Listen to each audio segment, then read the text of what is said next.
불자님들, 안녕하십니까? 오늘 아침에 일어나서 창밖을 내다보니 작은 들꽃 하나가 담장 틈에서 피어 있는 것을 보았습니다. 그 순간 문득 깨달았습니다. 우리는 매일 수많은 생명들과 함께 살아가고 있지 않습니까? 하지만 정작 그 소중함을 느끼지 못하고 살아가는 경우가 얼마나 많습니까? 부처님께서는 이미 2500년 전에 이런 말씀을 하셨습니다. 모든 생명체는 다 부처가 될 수 있는 불성을 가지고 있다고 하셨습니다. 그런데 우리는 왜 이것을 잊고 살아갈까요? 왜 길가의 작은 풀잎 하나도 소중히 여기지 못하고 옆에 있는 가족이나 이웃에게 차가운 말을 하게 될까요? 현대를 살아가는 우리들은 참으로 바쁩니다. 아침에 일어나자마자 스마트폰을 확인하고 하루 종일 무언가에 쫓기듯 살아갑니다. 지하철에서도 버스에서도 심지어 밥을 먹으면서도 스마트폰을 보고 있습니다. 그러다 보니 자연스럽게 주변의 소중한 것들을 놓치게 됩니다. 아파트 화단에 피어있는 작은 꽃들, 하늘을 날아가는 새들, 길고양이의 애교스러운 모습들 말입니다. 더 안타까운 것은 사람들과의 관계에서도 마찬가지라는 것입니다. 가족들과 함께 있으면서도 각자 스마트폰만 보고 있는 풍경이 이제는 너무나 자연스러워졌습니다. 부모님이 뭔가 말씀하시려 할 때도 네 하면서 딴 것만 보고 있고, 아이들이 학교에서 있었던 일을 이야기하려 해도 귀 기울여 듣지 못합니다. 이웃집 할머니가 계단에서 무거운 짐을 들고 힘들어 하셔도 우리는 이어폰을 끼고 지나쳐 버립니다.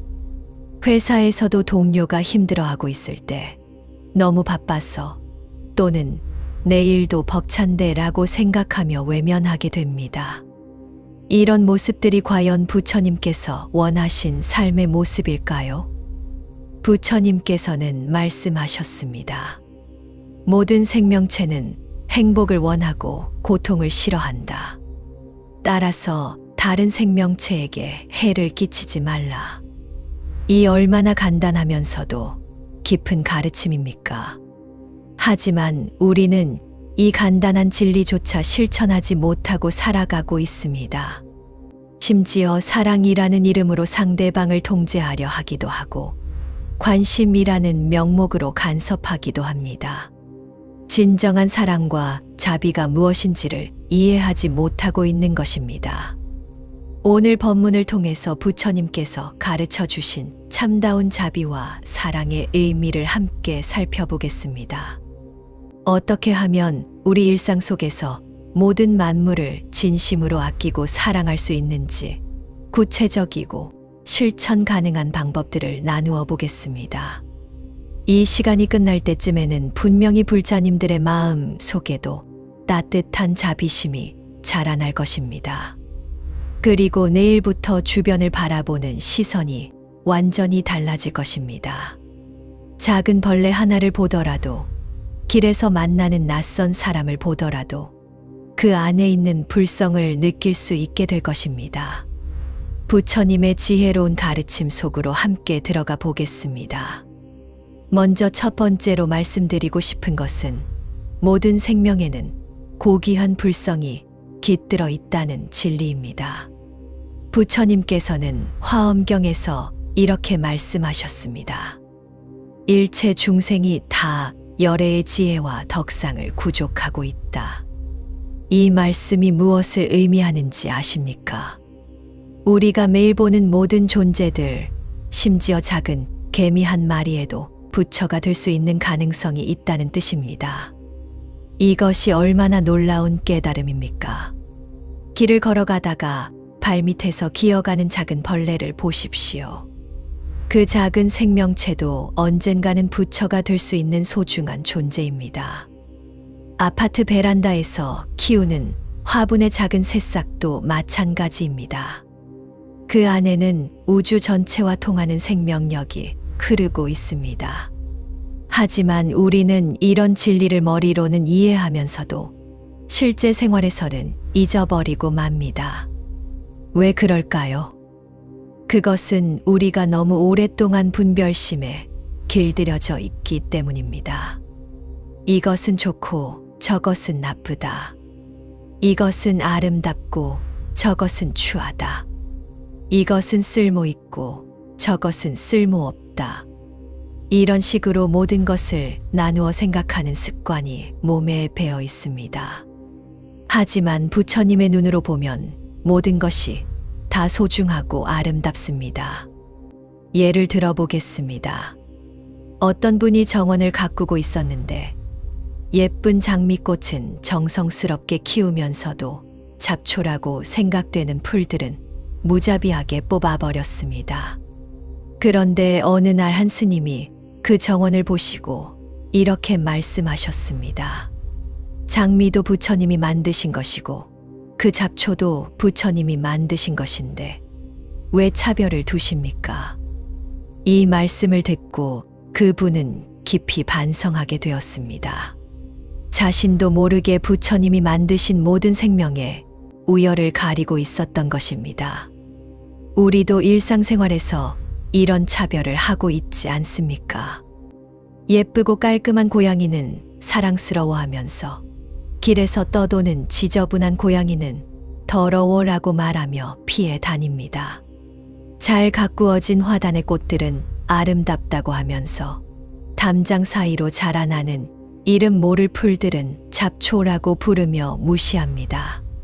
하지만 부처님 눈으로 보면 모든 생명이 다 소중하고 아름답습니다.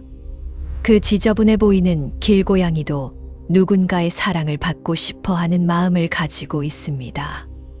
배가 고파서 쓰레기통을 뒤지는 모습이 안쓰럽기도 하지만 그것도 살기 위한 몸부림입니다. 담장 사이에 이름 모를 풀들도 햇빛을 받으려고 물을 찾으려고 열심히 자라나고 있습니다.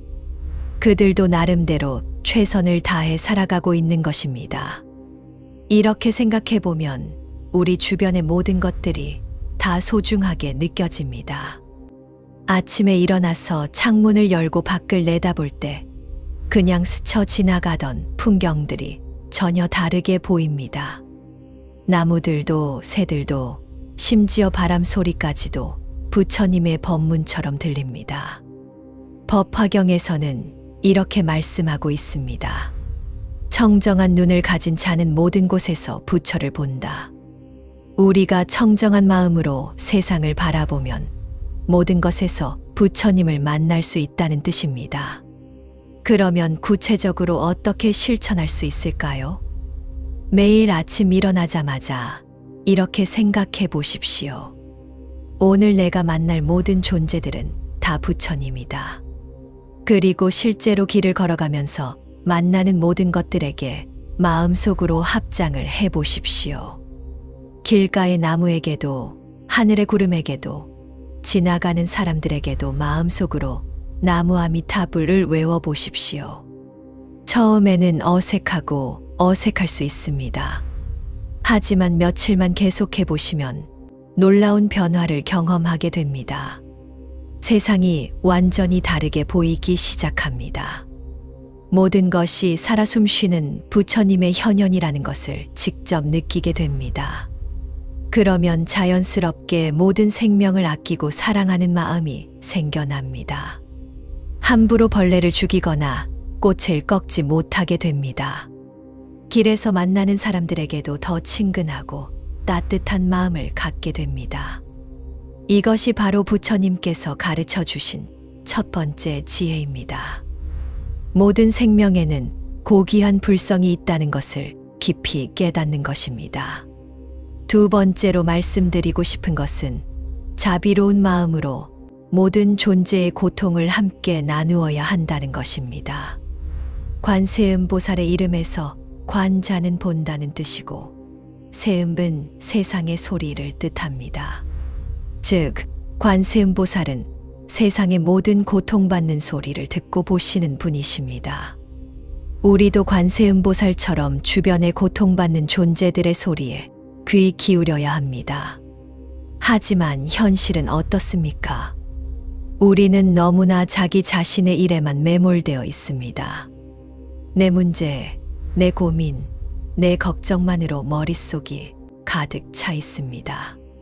그러다 보니 바로 옆에서 누군가가 고통받고 있어도 알아채지 못합니다.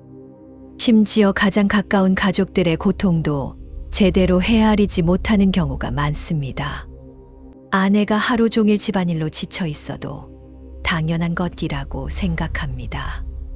남편이 직장에서 받는 스트레스를 남자니까 견뎌야지라고 치부해버립니다. 아이들이 학교에서 받는 압박감을 요즘 애들은 다 그래라고 넘겨짚습니다. 노부모님들이 몸이 불편하셔도 나이가 드니까 어쩔 수 없지라고 체념합니다. 이런 식으로 가장 가까운 사람들의 고통까지도 둔감하게 넘겨버리고 있습니다. 하물며 낯선 사람들이나 다른 생명체들의 고통에 대해서는 얼마나 무관심하겠습니까? 지하철에서 자리에 앉지 못해 힘들어하는 임산부를 보고도 못 본 척합니다. 횡단보도에서 천천히 걸어가시는 할머니를 보고 짜증을 냅니다. 길에서 떠도는 길고양이가 추위에 떨고 있어도 내가 뭐 할 수 있어 라고 생각합니다. 공원에서 주인을 잃어버려 울고 있는 어린아이를 보고도 곧 부모가 나타나겠지 하고 그냥 지나갑니다.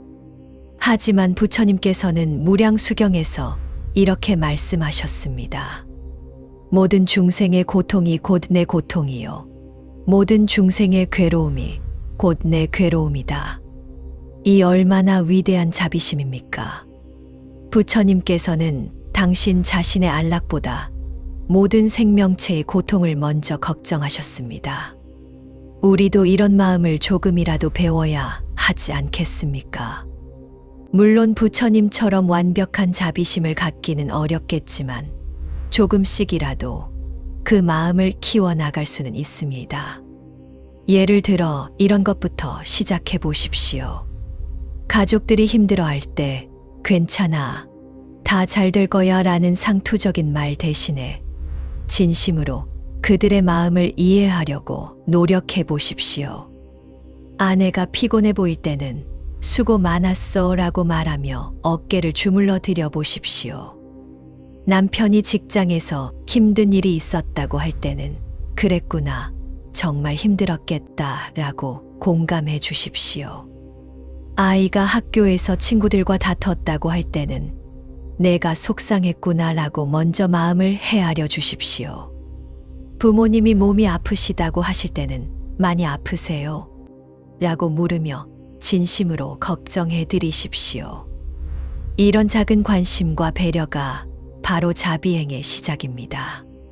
그리고 점차 그 범위를 넓혀 나가는 것입니다. 이웃집 할머니가 계단을 힘들게 올라가고 계시면 도와드릴까요? 라고 말씀드려 보십시오. 지하철에서 임산부를 보시면 자리를 양보해 드리십시오. 길에서 길을 잃어 헤매는 사람을 보시면 어디 찾으세요? 라고 물어보십시오. 비 오는 날 우산 없이 비를 맞고 있는 사람이 있으면 우산을 함께 쓰자고 해보십시오.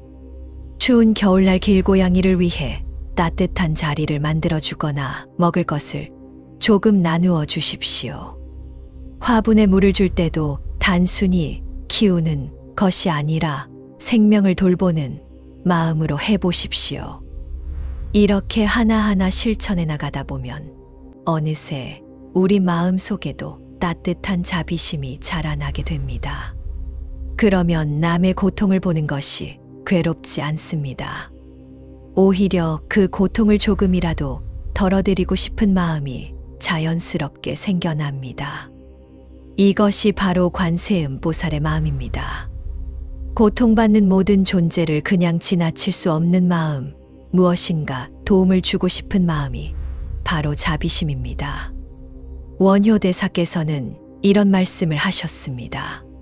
중생의 아픔이 내 아픔이 되고 중생의 기쁨이 내 기쁨이 될 때 비로소 진정한 보살행이 시작된다. 우리도 이런 마음으로 하루하루를 살아간다면 이 세상이 얼마나 아름답고 의미 있는 곳이 될까요? 세 번째로 말씀드리고 싶은 것은 모든 존재와 하나가 되는 무아의 지혜를 깨달아야 한다는 것입니다. 부처님께서는 반야심경에서 이렇게 말씀하셨습니다. 색즉 시공 공즉 시색. 이 말씀의 깊은 의미를 이해해야 합니다. 우리가 보고 느끼는 모든 현상들은 본래 공한 것이라는 뜻입니다. 그런데 여기서 공하다는 것은 아무것도 없다는 뜻이 아닙니다. 모든 것이 서로 연결되어 있고 서로 의존하여 존재한다는 뜻입니다. 이것을 연기법이라고 합니다. 예를 들어 한 송이 꽃을 보십시오. 그 꽃이 피어 있기 위해서는 무엇이 필요합니까? 씨앗이 필요하고 흙이 필요하고 물이 필요하고 햇빛이 필요합니다.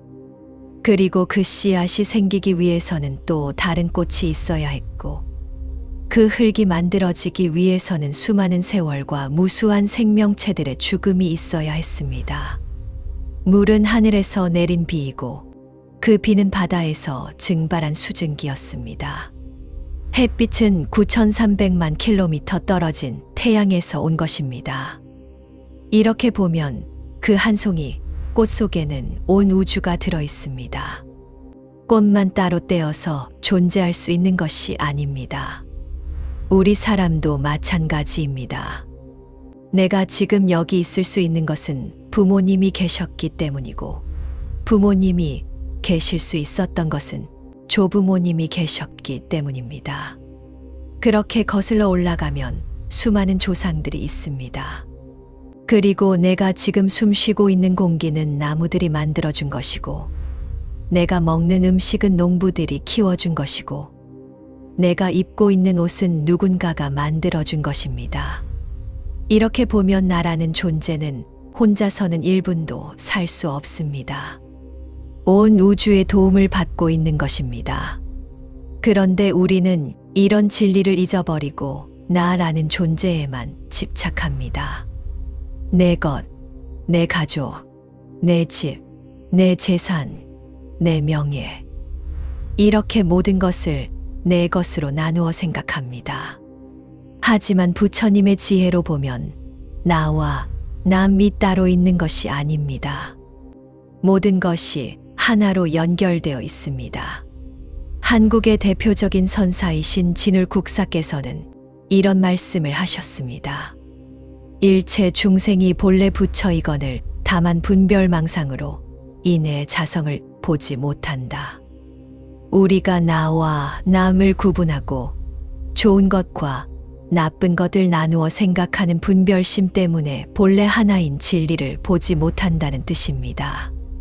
그렇다면 어떻게 이런 분별심을 버리고 무아의 지혜를 깨달을 수 있을까요? 가장 좋은 방법은 명상과 관찰입니다. 매일 일정한 시간을 내어 조용히 앉아 보십시오. 그리고 내 호흡을 관찰해 보십시오. 숨을 들이쉬면서 지금 내가 공기를 들이마신다고 생각하지 마시고 공기가 내 몸으로 들어온다고 생각해 보십시오. 숨을 내쉬면서는 내가 내 것을 내보낸다고 생각하지 마시고 공기가 다시 세상으로 돌아간다고 생각해 보십시오. 이렇게 관찰하다 보면 내가 숨 쉰다는 것이 실제로는 세상과 내가 하나가 되어 숨쉬고 있다는 것임을 깨닫게 됩니다. 음식을 먹을 때도 마찬가지입니다. 내가 먹는다고 생각하지 마시고 우주의 생명력이 내 몸을 통해 순환하고 있다고 생각해 보십시오. 그러면 음식에 대한 감사함이 저절로 생깁니다. 이 밥 한 그릇 속에 농부의 땀과 햇빛과 비와 흙의 정성이 모두 들어있다는 것을 느끼게 됩니다. 길을 걸을 때도 내가 걷는다고 생각하지 마시고 땅이 나를 받쳐주고 있다고 생각해 보십시오. 그러면 발걸음이 한결 가벼워지고 땅에 대한 고마운 마음이 생깁니다.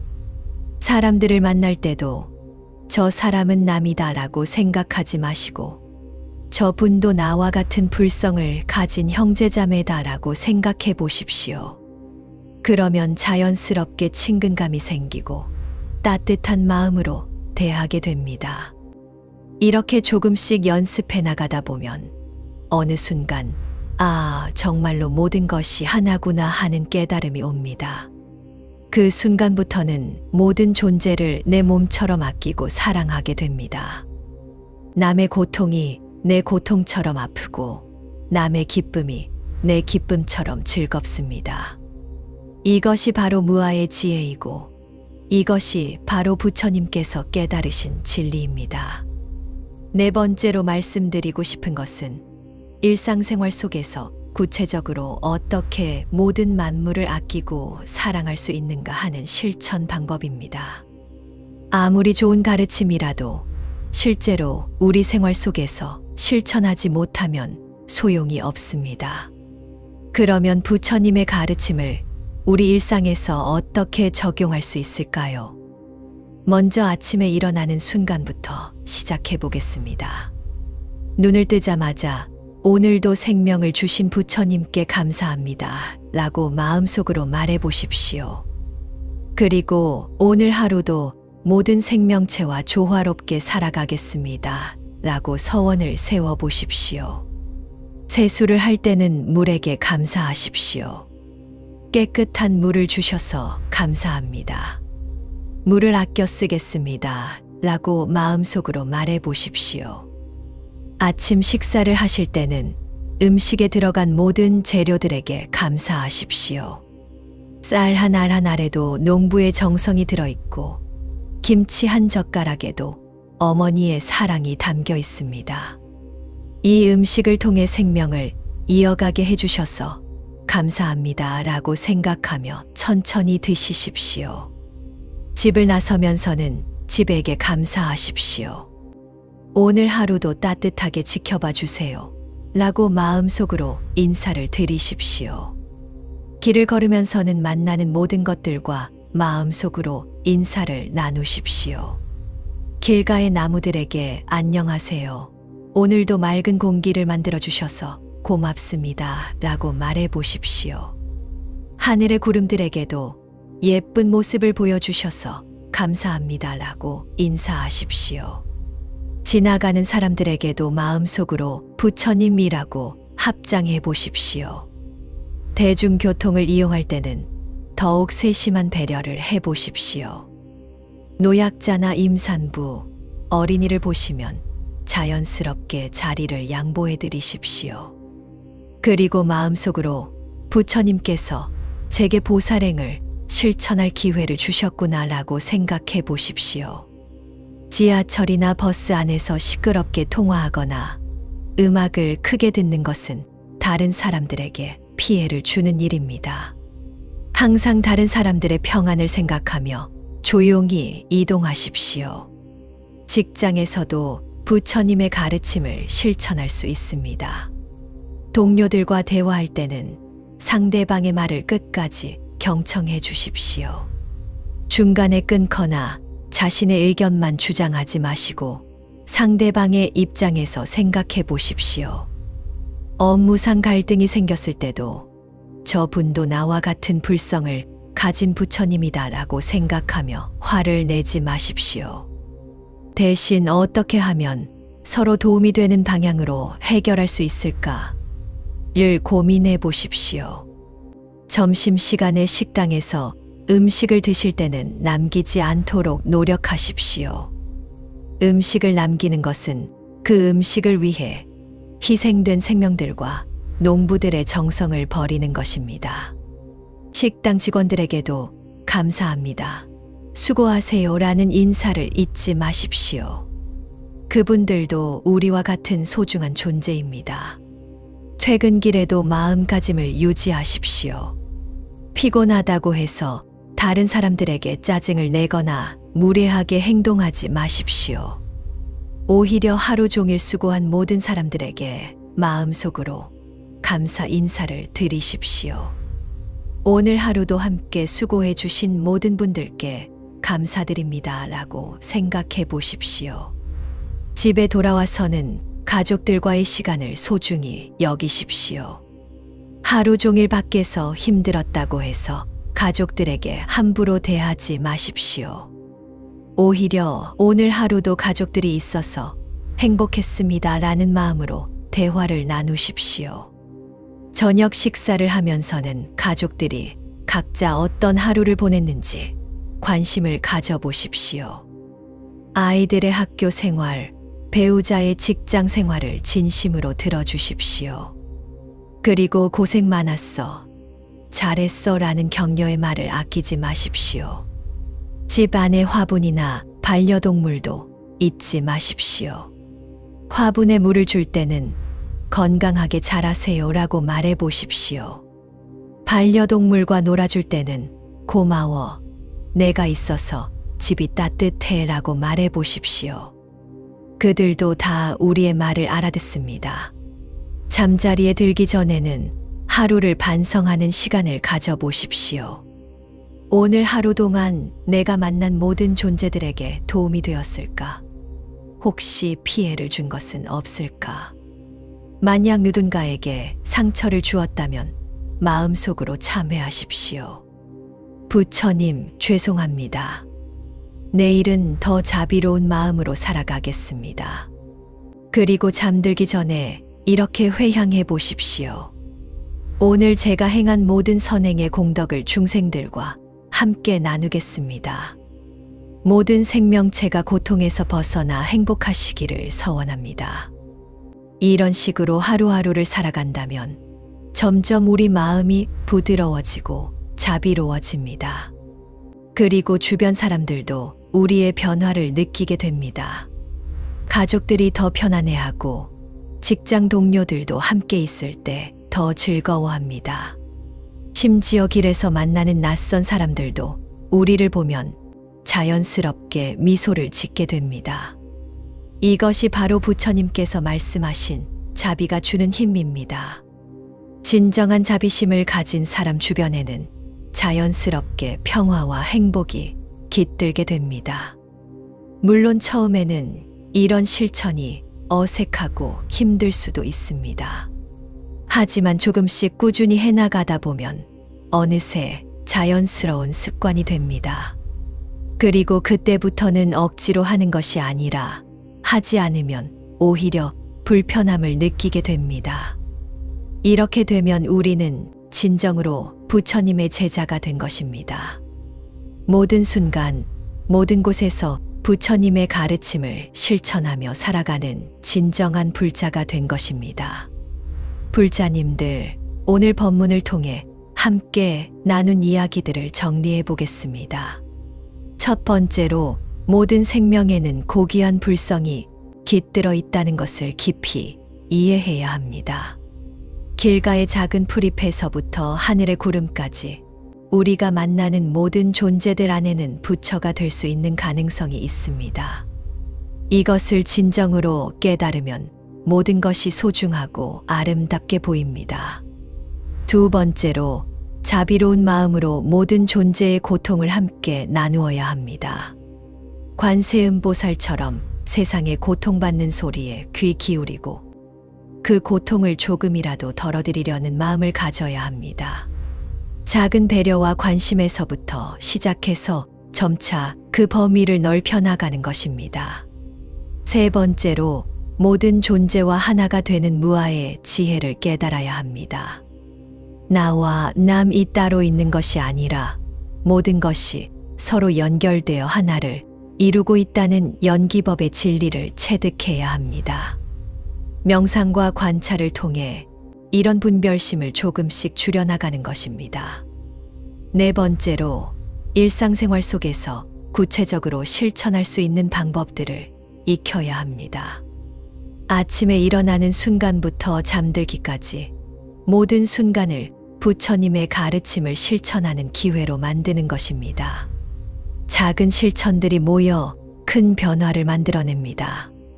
이 모든 것들은 결국 하나로 귀결됩니다. 바로 모든 만물을 진심으로 아끼고 사랑하는 마음을 기르는 것입니다. 이것이 부처님께서 2500년 전부터 지금까지 우리에게 전해주고 싶으셨던 가장 중요한 메시지입니다. 세상의 모든 존재들이 행복하기를, 모든 생명체들이 고통에서 벗어나기를 간절히 원하셨던 부처님의 마음을 우리도 조금씩 배워나가는 것입니다. 그렇게 되면 이 세상은 분명히 더 아름답고 평화로운 곳이 될 것입니다. 한 사람 한 사람의 작은 변화가 모여서 온 세상을 변화시킬 수 있습니다. 불자님들께서 오늘 들으신 법문을 단순히 듣고 끝내지 마시고 내일부터 당장 실천해 보시기를 간곡히 부탁드립니다. 작은 것부터 시작하셔도 좋습니다. 길가의 꽃에게 인사하는 것부터, 가족에게 따뜻한 말 한마디 건네는 것부터 시작하시면 됩니다.